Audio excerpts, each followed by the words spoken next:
જે રીતે અનામત શબ્દનો ઉપયોગ કરી દેશની અંદર રાજનીતિ કરવા માટેનો, અરાજકતા કરવા માટેનો જે પ્રકારે પ્રયાસ કરવામાં આવે છે,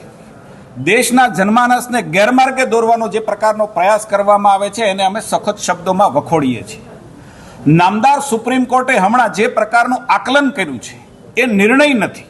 સુપ્રીમ કોર્ટનું ઓબ્ઝર્વેશન છે. પરંતુ હું બહુ જવાબદારી સાથે કહું છું કે ભારતીય જનતા પાર્ટીની સરકાર,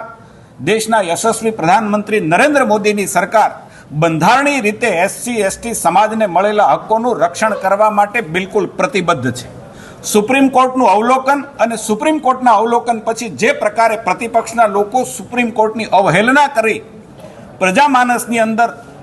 ગેરમાર્ગે પ્રજાને દોરી વર્ગ વિગ્રહ કરાવવા માટેની મથામણ કરે છે, મને ગર્વ છે આ દેશની જનતા ઉપર કે એમણે સંયમ રાખી અને આ લોકોની મતની રાજનીતિ, તૃષ્ટિકરણની રાજનીતિને સમજી અને એમનો પ્રત્યુત્તર દેશની જનતાએ આજે પણ આપ્યો છે. જ્યાં સુધી કોંગ્રેસના નેતા પાલ આંબલિયાલે આજે રાજ્યની અંદર અને દેશની અંદર જે પ્રકારે કૃષિ ક્ષેત્રે ક્રાંતિ આવી છે, નેનો યુરિયા અને નેનો ડીએપીનો નવો યુગ શરૂ થયો છે, ત્યારે આ બંને શોધોને આજે ખેડૂતને જરૂરિયાત નથી એવું કહી અને હું એમ માનું છું કે આની પાછળ જે પ્રકારે વૈજ્ઞાનિકોએ પોતાની મહેનત કરીને આ રિસર્ચ કર્યું છે, એક નવી કૃષિ ક્રાંતિના એંધાણ થયા છે, એમનું અપમાન કર્યું છે.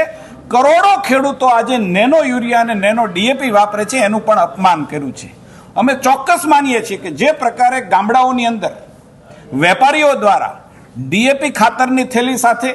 યુરિયા ખાતરની થેલી સાથે અન્ય ખાતરો આપવામાં આવે છે, રાજ્ય સરકાર એ ચલાવવામાં માંગતી નથી. અને એના માટે રાજ્યના કૃષિ મંત્રીએ પણ આજે કહ્યું છે કે સરકારનો બિલકુલ આદેશ છે કે જે ખાતરની ખેડૂતને જરૂરિયાત હોય એ જ ખાતર આપવું જોઈએ. પરંતુ જે પ્રકારે કોંગ્રેસના લોકો નેનોનો વિરોધ કરે છે, હવે પછીનો યુગ છે એ નેનોનો છે, અને જે પ્રકારે કરોડો ખેડૂતો આજે નેનો યુરિયા અને નેનો ડીએપી વાપરતા થયા છે, આવનારા સમયની અંદર એના કારણે નવી ખેતીની અંદર, કૃષિની અંદર નવી ક્રાંતિ આવે છે, એનો આડકતરો વિરોધ કરી અને રાજકીય રોટલા શેકવા માટેના કોંગ્રેસના લોકોના જે પ્રયાસો છે, હું એમ માનું છું કે આ પ્રયાસો બંધ થવા જોઈએ. ખેડૂત હિતની વાત હોય ત્યાં ભારતીય જનતા પાર્ટી હંમેશા ખેડૂતોની સાથે છે. ખેડૂતો માટે નવા સંશોધનો થાય,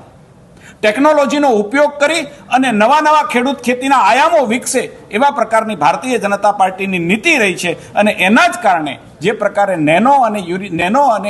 યુરિયા અને નેનો ડીએપીની અંદર જે પ્રકારની ક્રાંતિ આવી છે, આવનારા સમયની અંદર ડિજિટલ પદ્ધતિથી ખેતીનો સર્વે કરવા માટેની પણ એક નવી ક્રાંતિ ગુજરાતની અંદર આવી રહી છે. હું એમ માનું છું કે કૃષિ ક્ષેત્રની અંદર એક નવા આયામો,